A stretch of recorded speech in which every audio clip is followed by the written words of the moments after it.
عمر ابھی تو نہیں ہے، تیرے گھر کو میں تباہ کروں پھر کہوں جی میں تو مجھے تو پتہ کوئی نہیں، یہ بچہ بنتا ہے۔ شاہ صاحب اس بے ایمان کو نہیں چھوڑنا، عمران کے چیلے، اس کو آرمی ایکٹ کے تحت سخت ترین سزا دی جائے۔ یہ غدار پاکستان ہے، یہ امریکہ کو، یہودیوں کو خوش کرنے کے لیے اس بے ایمان نے یہ کام کیا۔ امریکہ کے لیے کام کر رہا تھا، یہودیوں کے لیے کام کر رہا تھا۔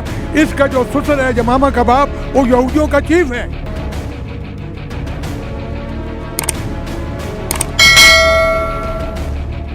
السلام علیکم ناظرین، اس وقت ہم موجود ہیں مارکیٹ کے اندر۔ یہاں پہ ایک چاچا جی ہیں، ان سے بھی ہم انٹرویو کرتے ہیں اور انٹرویو کے دوران دیکھتے ہیں کہ وہ کہتے کیا ہے، اور ان سے ہم بات کریں گے کہ انہوں نے جو عمران خان کے حوالے سے وہ کیا کہتے ہیں، الیکشن میں انہوں نے کیا بات کی۔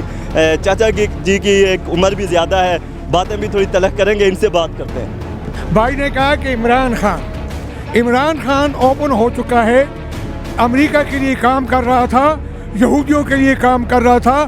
اس کا جو سسر ہے جمامہ کا باپ، وہ یہودیوں کا چیف ہے۔ اس کو اس مشن کے لیے بھیجا گیا، اس ملک کو تباہ کرو۔ ڈاکٹر اسرار احمد صاحب کی تقریر سنیں، اس کے بارے میں وہ بتائے گا کہ یہودیوں کا ایجنٹ ہے۔ حکیم سعید وہ بھی بتائے گا یہ یہودیوں کا ایجنٹ ہے۔ اور اس کے بعد عبدالستار ایدھی نے بھی کہا کہ یہ بکاؤ مال ہے، اور اس کا مشن یہی ہے کہ اس ملک کو تباہ کرو اور ایٹمی طاقت کو رول بیک کرو۔ ہم اس عمران کو اللہ پاک نے اوپن کر دیا۔ اس نے ہمارے چیف کے اوپر بکواسات کیے، اس نے آرمی پر حملے آور ہوئے۔ یہ نہیں سوچتا یہ فوج ہماری ہے، ہمارا ملک اس کی دفاع کی وجہ سے ہے۔ اگر ہماری فوج کمزور ہوگی تو ملک کا دفاع برباد ہو جائے گا۔ ہم عمران کو کسی صورت بھی برداشت نہیں کرتے۔ اس کو سزائے موت دی جائے، اس کو عمر قید کی جائے۔ اس کے ساتھ جو بے ایمان یوتھیے، ان کو سزائے موت ہو یا ان کو بدترین سزا آرمی ایکٹ کے تحت کیا جائے۔ وہ کہتے ہیں عمران خان اس ملک کے لیے لڑ رہا ہے۔ جی آپ یہ مکر ہے، یہ ملک کے لیے نہیں لڑ رہا، یہ امریکہ کی کانگریس کے لیے لڑ رہا ہے، امریکہ کے لیے لڑ رہا ہے۔ یہ غدار پاکستان ہے۔ اس کا انجام یہ ہونا چاہیے جس طرح عبرت کا نشان اللہ نے اس کو بنانا ہے۔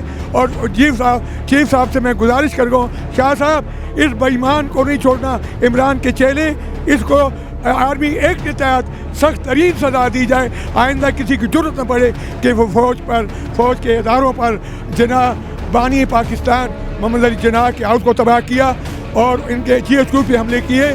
یہ غدار پاکستان ہے، یہ امریکہ کو، یہودیوں کو خوش کرنے کے لیے اس بے ایمان نے یہ کام کیا۔ اس کا اور نواز شریف نے ایٹمی دھماکے کیے، نہیں بھی کر، لاکھوں اربوں ڈالر ایڈ کیا۔ انہوں نے کہا نہیں یہ میرے ملک کا مسئلہ ہے۔ آج تک اس نے محب وطن لیڈر تھا، اس کو بڑی یہودیوں نے، یہ جو نہیں ہے ثاقب نثار، یہ بچے، انہوں نے پیسے لے کر اس کو جلا وطن کیا۔ یہ سب کچھ ایک ملی بھگت تھی۔ اچھا چاچا جی، بات تو مہنگائی کی ہو رہی ہے، لوگ کہتے ہیں مہنگائی ہو گئی ہے۔ مہنگائی اسی بچے نے کی ہے۔ کس نے کی ہے جی؟ عمران نے۔ عمران تو حکومت میں ہے ہی نہیں۔ عمران پہلے کمائی کر کے گیا نا، حکومت ابھی تو نہیں ہے۔ تیرے گھر کو میں تباہ کروں پھر کہوں جی میں تو مجھے تو پتہ کوئی نہیں، یہ بچہ بنتا ہے، یہ بچہ یہودیوں کی پیداوار۔ ہماری فوج کے خلاف، موجودہ حکومت کے خلاف شکر ہے یہ آگے عدم اعتماد میں، ورنہ اس ملک کو سری لنکا بناتا۔ یہ یہودیوں کو خوش کرتا، عیسائیوں کو خوش کرتا۔ قرآن میں کہتا ہے یہودی نصرانی کبھی مسلمانوں کے دوست نہیں ہو سکتے۔ تو ہم کس طرح باتیں کرتا ہے انٹرویو لینے والے، بچہ ہمارا دل دکھا دیا۔ اس بے ایمان کے بچے نے ملک کا بیڑا غرق کر دیا معاشی طور پر۔ یہ غدار ہے اور یہ امریکہ کا ایجنٹ ہے۔ لوگ کہتے ہیں ابھی ووٹ عمران خان کو، میں ہم اس پر بھیج دیں ووٹ کے بچے عمران خان کو بھیجتے اور کچھ نہیں دیتے۔ جی ناظرین، آپ نے دیکھا کہ ایک بڑی ڈرامائی صورتحال تھی، بزرگ تھے، جوش میں بھی آ گئے تھے، اور ایک دفعہ تو انہوں نے بلکہ مجھے پیچھے دھکا دینے کی بھی کوشش کی، لیکن پھر بھی وہ بزرگ تھے، ہم ان کے جذبات کی بھی قدر کرتے ہیں، اور جو کچھ باتیں انہوں نے کی ہیں ان سے لازمی نہیں ہے کہ ہم متفق ہوں یا آپ متفق ہوں، لیکن دوسرے کا پوائنٹ آف ویو لانا ہماری ذمہ داری ہوتی ہے۔ مقصد صرف یہی ہوتا ہے کہ جو عوام کے احساسات ہیں وہ اعلیٰ طبقے تک، حکمرانوں تک پہنچائے جائیں۔